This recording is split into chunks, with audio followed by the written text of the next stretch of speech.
به نام خداوندی بخشنده‌ای مهربان.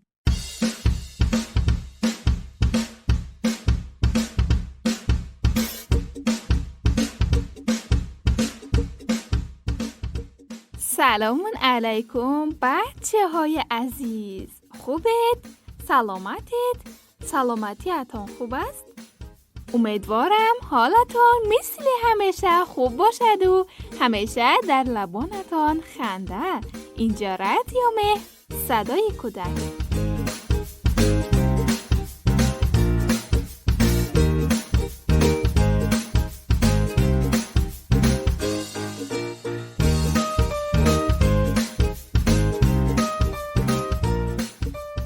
من شهنازه هستم. امروز برایتان یک قصه جالب و آموزنده‌ای دیگر آوردم. قصه امروز ما نام دارد 1000 تا آهو بچه.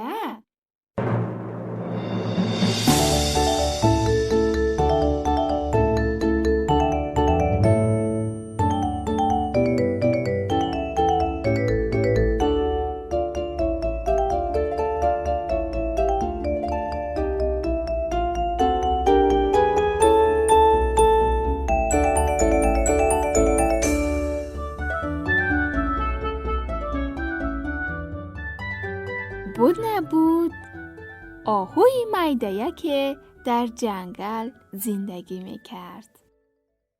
این آهو بچه فکر میکرد که از دیگر حیوانها فرق دارد و همیشه ترش روی میکرد و ناراضیانه غر میزد. به گپ‌های دیگران گوش نمیداد. آهوی قصه ما فکر میکرد که باید حرف خودش باشد. یک روز آهوی میده‌یک همراه دوستانش خرگوش بچه و روباه بچه به جنگل رفتند. خرگوش به این طرف و آن طرف میپرید و روباه پشتک میزد و بازی میکرد. آنها خیلی خوشحال بودند که با هم هستند. اما آهوی قصه ما مثل دیگر وقتها ترش رو بود. با آنها میگفت شما دوتا خیلی شوخ و بیقرار هستید. ممکن است پنجه هایتان یا جای دیگرتان درد کند و یا گردنتان بشکند. چرا اینقدر به این طرف و آن طرف میپرید؟ خرگوش و روباه با این حرفا گوش نمیدادند و خیلی زیاد بازی کردند که خسته شدند و روی علفهای سبز دراز کشیدند. آهو گفت من مثل شما نیستم. نمیخواهم اینقدر بخندم و بدوم و داد بزنم. اصلا چرا این طرف بازی میکنید؟ خرگوش بچه و روباه بچه روی علفها دراز کشیده بودند و چیزی نگفتند. بعد یک دفعه خرگوش گفت به آسمان نگاه کنید. در آسمان یک خرگوش فربهک.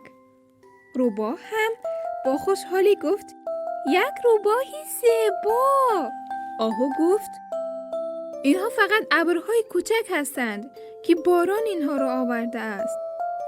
به چی اینقدر خیره شده اید؟ یک دفعه آرام باران شروع به باریدن کرد.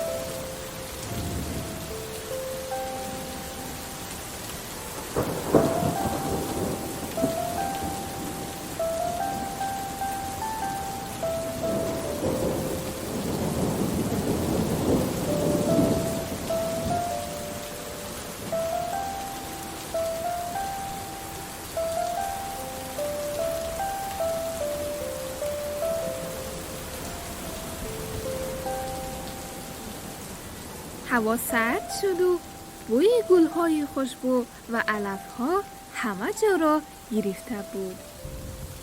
خرگوش و روباه از باریدن باران خیلی خوشحال و خندان بودند.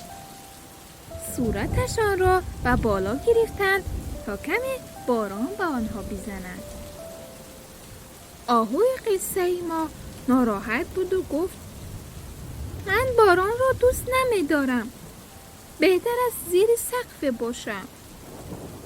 یکی خرگوش گفت میبینید از ابری من خرگوش‌های رنگی رنگی به پایین می آید. روباه هم همین طوره که قطره‌های باران را نگاه میکرد گفت از ابری من 1000 تا روباهچه به زمین می آید. آهو میخواست مثل همیشه ترشرو باشد، ولی ناراحت تر شد و گفت شما این حرفها را از خودتان میگویید؟ این فقط یک باران معمولی است. پس چرا من آهو بچه نمیبینم که از آسمان بیاید؟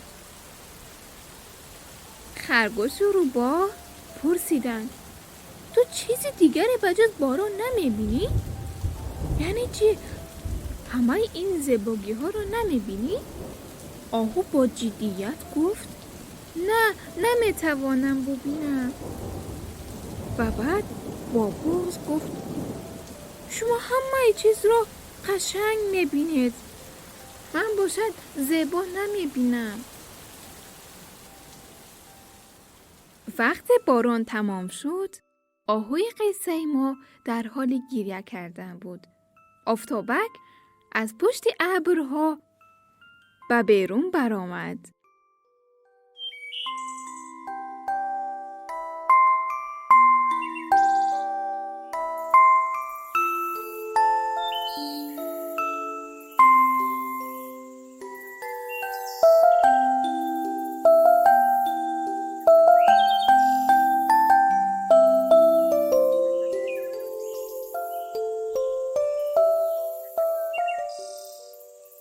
خرگوش گفت آفتابک برآمده است تا ما را خوش کند.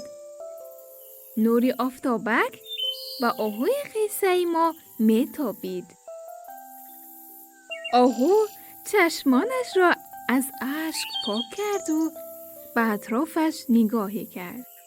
خوشحال و خرسند شد و گفت چقدر جنگلی زیبا، چقدر آسمان قشنگ. آفتابک خیلی مهربان است، من آفتاب را دوست می‌دارم. بچه ها به آسمان نگرید، یک آهو بچه زیبا آنجا بازی میکند. من حالا آهو بچه زیبا را میبینم. خرگوش گفت من هم یک خرگوش فربهک میبینم. روباه گفت من هم روباهی رنگی رنگی میبینم. و بعد همه با هم با صدای بلند خندیدند.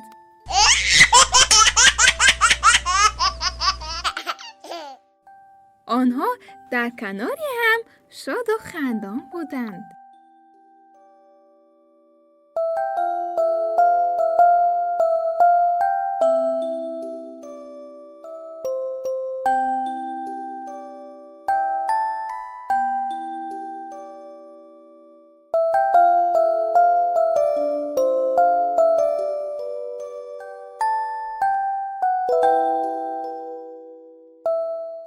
بله دوست رویکان، این بود قصه امروزی ما.